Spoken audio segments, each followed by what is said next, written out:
السلام عليكم ورحمة الله وبركاته. أهلا مرحبا بالجميع. اليوم وبإذن الله غادي نحضروا اللحم بالشيفلور بطريقة سهلة ومبسطة. غنشوفوا بعض الحيل اللي تنعملوا هذا الشيفلور باش ما كتجيش فيه ديك الريحة ديالو مجهدة وما كيشربش لينا الهدام وما تيعملناش حتى تيبقاو شويه حتى دوك لي غاز اللي تيكونوا فيه اولا الغازات اللي تيكونوا فيه. في طنجره على النار بسم الله على بركه الله تنعملوا زيت الزيتون وزيت المائده، تنوضوا عليهم اللحم. غادي معكم كميه ديال كيلو ديال اللحم. الكميه دائما تزيد ولا تنقص على حساب الحاجه وعلى حساب كذلك حتى عدد الافراد. تنوضوا قطع ديال اللحم، سواء انا عملت بكري تعملوا اللحم اللي تتفضلوا. تنقليو تنعطيو واحد الصدمه في داك الزيت الجهات بجوج، كيحافظنا على ديك اللذه ديالو اللحم.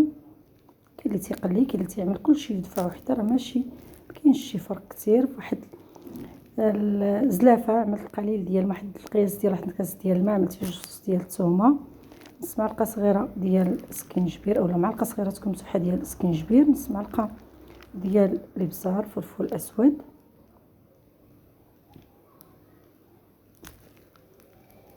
معلقه صغيره ديال الخرقوم بلدي ولا الكركم، الملح تبقى على حسب الذوق. صافي تنحركوا هاد المكونات كاملين وغادي نضيفوهم على داك اللحم. كنعملها واحد واحد دقيقه ولا جوج، كيتشمع كيتغيروا اللون ديالو. صافي كنضيفوا هاد العطريه مع الماء باش ما كتحرق ليناش، وغادي نضيفوا واحد الحبه ديال البصله باش تكون شويه متوسطه، يعني جيل كبيره ماشي تكونش حبه صغيره.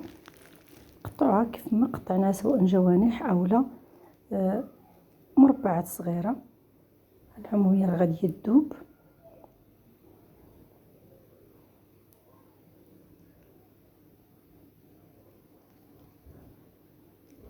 غنغطيو عليها ونخليها حتى تقلى مزيان تذوب ديك البصله. ها هي رطقات الماء ديالها، ما ضفت لها ماء اضافي لا حتى شي حاجه.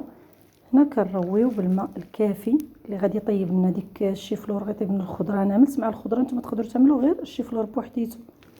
هنا كاين اللي تياكل ما تيبغيش، الوليدات الاغلبيه ما تيبغيوش الشيفلور، تنعملوا لهم الخضره اللي تيبغيو.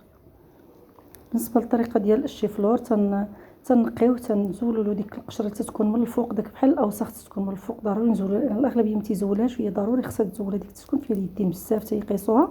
وتنعملوا معها واحد القطعه ديال الحامض ولا شرائح ديال الحامض، تيتسلقوا معاه 5 دقائق فقط. ما بغيناش نعملوا الحامض تنعملوا واحد معلقه صغيره اولا معلقه كبيره، تبقى على حسب الكميه ديال الخل اولا طريف ديال الخبز تيكون يابس. هادو هما 3 الحيل اللي تنعملوا الشيفلور. تنخليوه يغلي معاهم 5 دقائق قلنا صافي، وتنصفيوه وتنضيفوه على اللحم. هنا ضفت انا ضفت الخضره، عملت الخيزو، عملت البطاطا. كل من الافضل الخضره كل حاجه نحطوها في كونت باش كنجيو نهزوها كتجينا ساهله، ما كتروليناش الخضره. تنعملوا داك الشيفلور ملي تنزولوه من داك الماء تنعاودو نشلوه ندوزوه تحت الماء بارد، نزولوا ديك الريحه ديالو، تكون الريحه ديالو شويه تزعج وتيشرب حتى الهدام. بهذه الطريقه هذه كيشرب الهدام، كتبقى فيه لا ريحه وحتى دوك الغازات ما تيبقاوش فيه. نرشوا على كلشي الخضره كامله القليل ديال القزبر ومعدنوس من الفوق حتى في هذه المرحله هذه، وتنصحوا الملحه وتنخليوها حتى تطيب. هي هنا وقفات طابت، توقف ديك المريقه تجي واقفه وعاقده. تنهزو تنصبوا على داك الشيفلور من الفوق. هي راه طابت، تنخليوها حتى تتوقف، تبقى لنا غير الجهد اللي غادي يكفينا في الحطه صافي وتيكون واجد.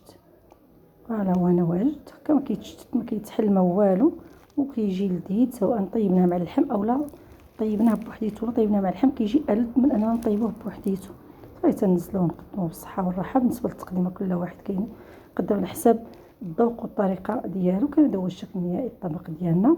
نتمنى ان شاء الله الوصفات نال استحسانكم تجربوها. نتمنى نكون كانت خفيفه على قلوبكم وكنتم دائما عند حسن ظنكم. كانت نهايه الفيديو. شكرا لكم على حسن المتابعه. دمتم في حفظ الله ورعايته، والسلام عليكم.